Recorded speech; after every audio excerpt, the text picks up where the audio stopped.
क्या हो अगर मैं आपसे कहूं कि 1971 में एक ऐसा एक्सपेरिमेंट हुआ था जिसने ह्यूमन साइकोलॉजी के एक डरावने सच को एक्सपोज किया। एक ऐसा एक्सपेरिमेंट जो कि चलना तो 14 दिन था, पर उसे इमरजेंसी में सिर्फ और सिर्फ 6 दिन में ही बंद करवाना पड़ा। लेकिन असली सवाल ये नहीं है कि वो बंद क्यों हुआ। सवाल ये है कि उसके असली रिजल्ट्स को दुनिया से आखिर सालों तक क्यों छुपाया गया। आखिर क्यों स्टैनफोर्ड प्रिजन एक्सपेरिमेंट को आज तक एक साइकोलॉजी मिस्ट्री की तरह देखा जाता है। Let's discuss in this video. 1971 में स्टैनफोर्ड यूनिवर्सिटी के एक प्रोफेसर जिनका नाम था फिलिप जिम्बार्डो, उनके मन में एक ऐसा सवाल आता है जिसका आंसर जानने के लिए उन्होंने स्टैनफोर्ड यूनिवर्सिटी के बेसमेंट को ही प्रिजन बना दिया था। जिम्बार्डो ये समझना चाहते थे कि अगर नॉर्मल मेंटली हेल्दी लोगों को दो ग्रुप्स में डिवाइड किया जाए, एक ग्रुप में पावरफुल लोग जैसे कि गार्ड्स हो और एक ग्रुप में पावरलेस लोग जैसे कि प्रिजनर्स हो, तो आखिर क्या होगा? क्या गार्ड्स नेचुरली एब्यूजिव बन जाएंगे? क्या प्रिजनर्स साइकोलॉजिकली ब्रेक हो जाएंगे? और सबसे इम्पोर्टेंट बात, ये चेंज इंसान के नेचर की वजह से होगा या सिस्टम और सिचुएशन की वजह से? इस एक्सपेरिमेंट के लिए उन्होंने 24 नॉर्मल कॉलेज स्टूडेंट्स को चुना, जिनका ना तो कोई क्रिमिनल रिकॉर्ड था और ना ही कोई एबनॉर्मल बिहेवियर ट्रेट। ये बिल्कुल तुम्हारी और मेरी तरह ऑर्डिनरी लोग थे जो कि नॉर्मली सिंपली अपनी लाइफ जी रहे थे। इन 24 स्टूडेंट्स में से कुछ को जेल गार्ड्स बनाया गया और कुछ को प्रिजनर्स का रोल दिया गया। ये कोई नॉर्मल रिसर्च नहीं थी। प्रिजनर्स को उनके घरों से रियल पुलिस की तरह अरेस्ट किया गया था। उन्हें हैंडकफ्स भी पहनाए गए और उनके मग शॉट्स और फिंगरप्रिंट्स भी लिए गए थे। इसके बाद उन्हें जेल के सेल्स में शिफ्ट किया गया, लेकिन सबसे डरावनी चीज, उनकी आइडेंटिटी को ही डिलीट कर दिया गया था। यानी कि उनके रियल नेम्स की जगह उन्हें नंबर्स असाइन कर दिए गए थे। अब कोई जॉन या माइक नहीं था, बल्कि उन्हें नंबर्स से बुलाया जाता था। दूसरी तरफ गार्ड्स को भी यूनिफॉर्म और काले चश्मे दिए गए ताकि प्रिजनर्स उनकी आंखों में डर या इंसानियत ना देख पाए और नेचुरली बिहेव करें। उन्हें सिर्फ एक ऑर्डर मिला था कि प्रिजनर्स को कंट्रोल में रखना है। इस पूरे एक्सपेरिमेंट में खून खराबा या फिजिकल वायलेंस करना स्ट्रिक्टली मना था, लेकिन दिमाग का खेल, उसकी कोई लिमिटेशन ही नहीं थी। प्रोफेसर जिम्बार्डो ने 14 डेज का क्लॉक सेट किया था, लेकिन उन्हें ये पता ही नहीं था कि ये एक्सपेरिमेंट जल्दी एक साइकोलॉजिकल स्लॉटर हाउस बनने वाला है। सिर्फ 24 घंटों में ही गार्ड्स ने प्रिजनर्स को इंसान समझना बंद कर दिया था।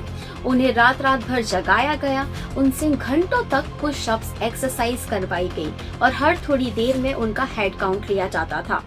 दूसरे ही दिन प्रिजनर्स ने भी गार्ड्स के ऑर्डर को रेजिस्ट करना स्टार्ट कर दिया और उन्होंने अपने नंबर्स फाड़ दिए ताकि उन्हें कोई पहचान ही ना पाए।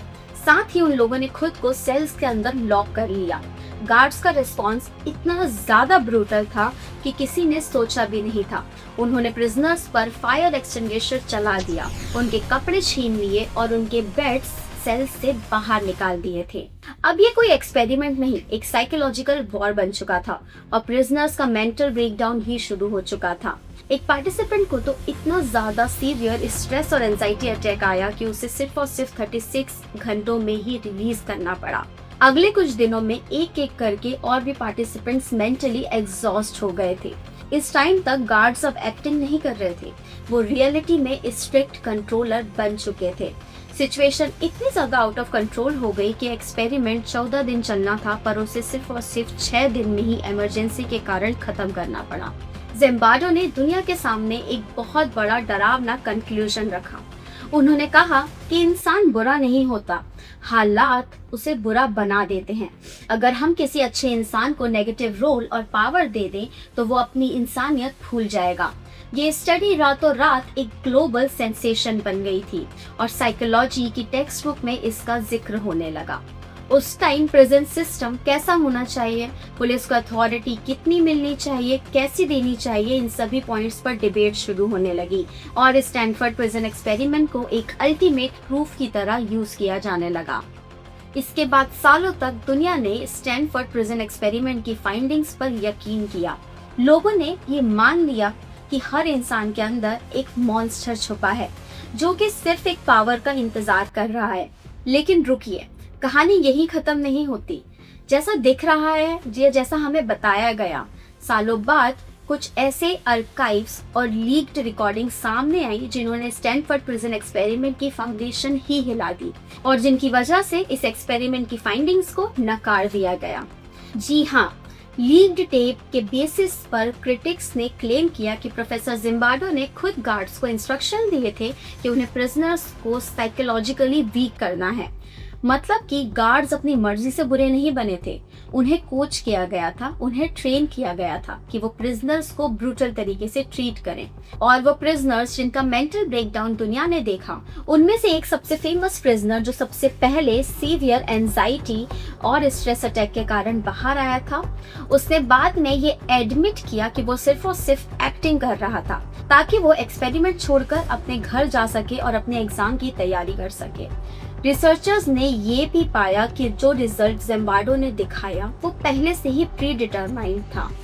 मतलब कि जिम्बार्डो ने पहले ही इस रिजल्ट को फिक्स कर लिया था, सिर्फ और सिर्फ एक प्रैक्टिकल एक्सपेरिमेंट चाहिए था ताकि वो दुनिया को ये प्रूव कर सके कि उनके ये स्टेटमेंट सच है।